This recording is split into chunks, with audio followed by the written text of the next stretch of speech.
Hello everyone, তোমরা কেমন আছো? তোমাদের ভালোবাসায় আমি তো খুব ভালো আছি। আশা করি তোমরাও অনেক ভালো আছো। তো সকালবেলা উঠে দেখছি আজকে প্রচন্ড জোরে জোরে বৃষ্টি হচ্ছে, আর ঝাপটাটা জানালার ভিতর থেকে ভিতরের দিকে চলে আসছে। সেই জন্য জানালাটা দিয়ে দিলাম। আর বাইরে দেখো কি বৃষ্টি হচ্ছে। সকালবেলা উঠে এরকম বৃষ্টি দেখতে আমার ভীষণ ভালো লাগে।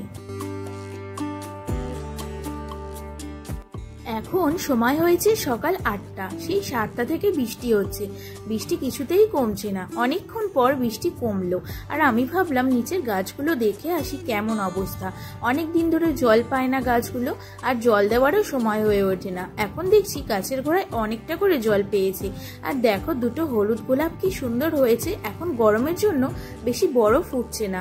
তারপরে চলে আসলাম টিফিনের দিকে। টিফিন হয়েছে আজকে পটল আলুর তরকারি, লুচি আর সাথে একটা লঙ্কা। বেশ জমে যাবে খাওয়াটা। খাওয়া দাওয়া কমপ্লিট করে আসলাম রান্নাঘরে। টিফিনে অনেক বাসন পড়েছিল, সেগুলো সব মেজে নিচ্ছিলাম।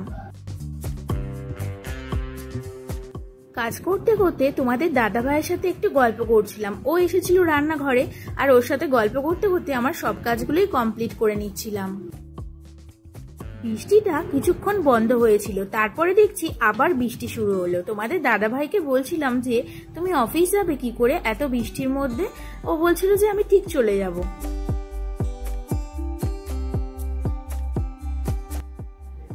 কাজগুলো কমপ্লিট করে নেওয়ার পর বাইরে বৃষ্টি দেখতে এলাম। দেখছি কি এখনো বৃষ্টি হয়ে আসছে, কিন্তু বেশিক্ষণ দাঁড়িয়ে বৃষ্টি দেখলে তো আর হবে না, তাহলে কাজগুলো পড়েই থাকবে। সেই জন্য একটু কাজবাজের দিকেও চলে আসলাম।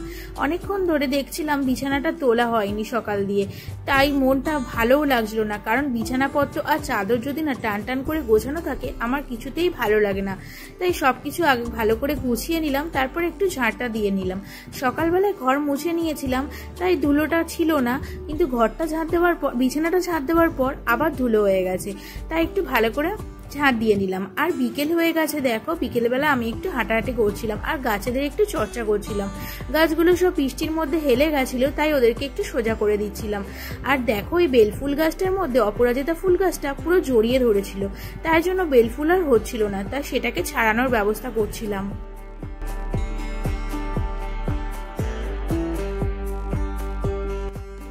এখন সন্ধে হয়ে গেছে, সন্ধে দেওয়া আমার কমপ্লিট হয়ে গেছে, আর সকলের জন্য চা করাও হয়ে গিয়েছিল। তারপর বিকেলে অনেক জামা কাপড়গুলো ছিল, সেগুলো ভাঁজ করা হয়নি, তাই এখন ফ্রি হয়েছি, একটু ভাঁজ করে নিচ্ছিলাম। আর জামা কাপড় না গোছালে বিছানার পর তো কেমন অগোছালো লাগছিল, তাই ওটাই ফার্স্ট করে নিলাম। তারপর তোমাদের দাদাভাইয়ের জন্য টিফিন বানিয়ে দিলাম। আর রাত হয়ে গেছে, এখন আমি ভাতটা করে নেব। আর দুপুরবেলার জন্য অনেক ভাত ছিল, সেগুলো একটা থালার মধ্যে ঢেলে নিলাম। তারপরে আমি ভাতটা বসিয়ে দিলাম, আর চালটা ভালো করে ধুয়ে নিচ্ছিলাম। আর ডালটাও হবে। আজকে বেশি কিছু রান্না করব না, দুপুরের সব রান্নাই আছে, তাই একটু হালকা রান্না করব। আগে আমি অনেক ব্লগ করতাম, কিন্তু বেশ কিছুদিন হয়ে গেছিল, বেশ কিছুদিন না কয়েক মাস হয়ে গেছিল আমি ব্লগ করা বন্ধ করে দিয়েছিলাম। তারপর তোমাদের দাদাভাই বলল যে আর ব্লগ করো না কেন? আমি বললাম আর ভালো লাগে না, কিন্তু তারপরে বলল না তুমি করো। তো তারপর থেকে আমি আবার শুরু করলাম। তো তোমাদের কেমন লাগছে আমার ব্লগগুলো অবশ্যই কিন্তু কমেন্টে জানিও। আর আমার কিন্তু বেশ ভালো লাগে এখন ব্লগ করতে। আগে কিন্তু আমি অতটা পারতাম না ঠিকঠাকভাবে সাজাতে গোছাতে, আর এখন কিন্তু ঠিকভাবেই পারি ভিডিওগুলো এডিটিং করতে, সেগুলো ভালো থাম্বনেল দিতে আমি কিন্তু খুব ভালোভাবেই পারি। জানি না কেমন হয়, তোমরা দেখলে বলতে পারবে যে কেমন হচ্ছে, কিন্তু আমার মনে হয় যে আমি আগের থেকে অনেকটাই ভালো পারি। কিন্তু জানার কোনো শেষ নেই, এখনো অনেক কিছু জানার বাকি আছে, আর অনেক কিছু ভালো করারও বাকি আছে, তবে আস্তে আস্তে আমি সব শিখে যাব। আর ডালটা দেখো আমি এখন বসিয়ে দিচ্ছি, এরপরে আটাটা মেখে নেব। বন্ধুরা এখন আটা মাখছি, বাবা খাবে। বাবা রাতে ভাত খাবে না, আর বাবা রাতে রুটি খায়, কিন্তু মানে এত গরম পড়ছিল সেই জন্য বাবা রুটি খাচ্ছিল না, ভাতই খাচ্ছিল। তো এখন বাবা রুটি খাবে, আর বাবা দুটো রুটি খায়, সেই জন্য বাবার জন্য রুটি করছি। আর আজকে বৃষ্টি হয়েছে সকাল থেকে, কিন্তু এত গরম হচ্ছে বিকেল থেকে, আর ভালো লাগছে না, মানে গরমটা কমছে না কিছুতেই। আর গরমে ভালো লাগছে না কোনো কাজ করতে। বিকেল থেকে প্রচন্ড গরম হচ্ছে, এত গরমে ভালো লাগছে না কাজ করতে। তো চলো আমি তাড়াতাড়ি করে রুটিটা মেখে নিই। আর ওদিকে ডালটা বসিয়েছি, আর আজকে মানে পটলের তরকারি, মাছের ঝোল, আর ঢেঁড়স, আলু আর মাছের ডিম দিয়ে তরকারি হয়েছে। ওটা সকালে হয়েছিল, অনেক দুপুরের দিকে, তো দুপুরবেলা খেয়েছি, তারপরেও আসে।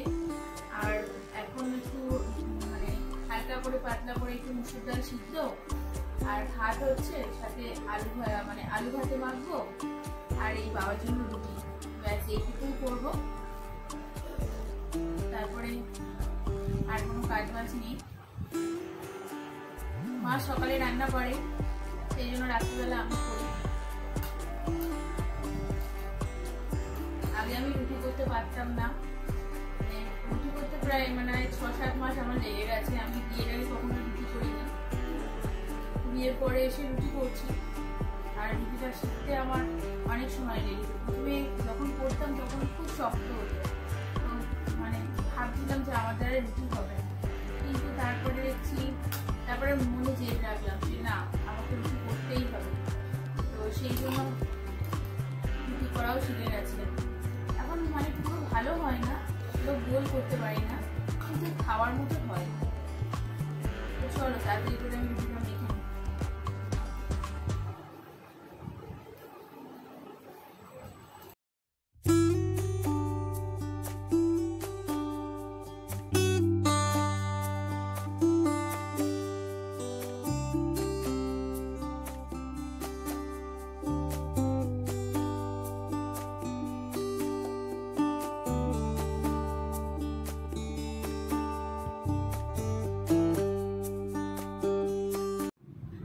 চলে আসলাম আমি রান্নাঘরে, আর এসে দেখছি ভাতটা প্রায় ফুটেই উঠেছে। এবার নামিয়ে নেব, বেশিক্ষণ রাখলে গলে যেতে পারে। আর এদিকে ডালটাও প্রায় সিদ্ধ হয়ে এসেছে।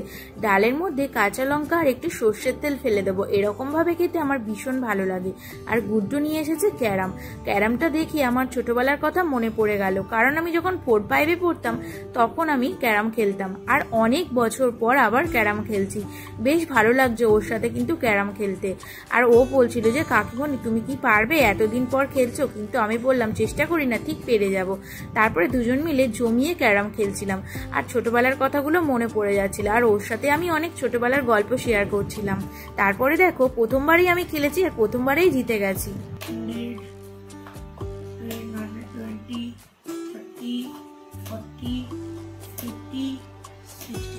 160 আমার দেখো 20, 40, 60, 80, 100, 50, 60, 70, 80, 90, 200, 220. ইয়েস ইয়েস, আমি জিতেছি। দেখে নাও মুখটা, খেতে ফেলেছে। ফার্স্ট টাইম খেললাম আমি অনেক বছর পর, তাও ফার্স্ট টাইম আমি জিতে গেলাম। বন্ধুরা, রাতের খাওয়া দাওয়া কমপ্লিট হয়ে গেছে, আর আমি উপরে চলে এসেছি। ওরা এখনো আসেনি, তোমাদের দাদাভাই নিচে কম্পিউটারে গেম খেলছে, তো ওরা এখনো আসেনি, এবার আসবে। তো আজকের ব্লগটা আমি এখানেই শেষ করছি। তোমাদের যদি ভালো লেগে থাকে অবশ্যই লাইক, কমেন্ট, শেয়ার করে দিও। আর আমার পরিবারে যারা যারা আছে তাদের জন্য অনেক ভালোবাসা। তো আজকের ব্লগটা আমি এখানেই শেষ করছি। দেখা হবে নতুন একটা ব্লগে, ততদিন সবাই সুস্থ থেকো।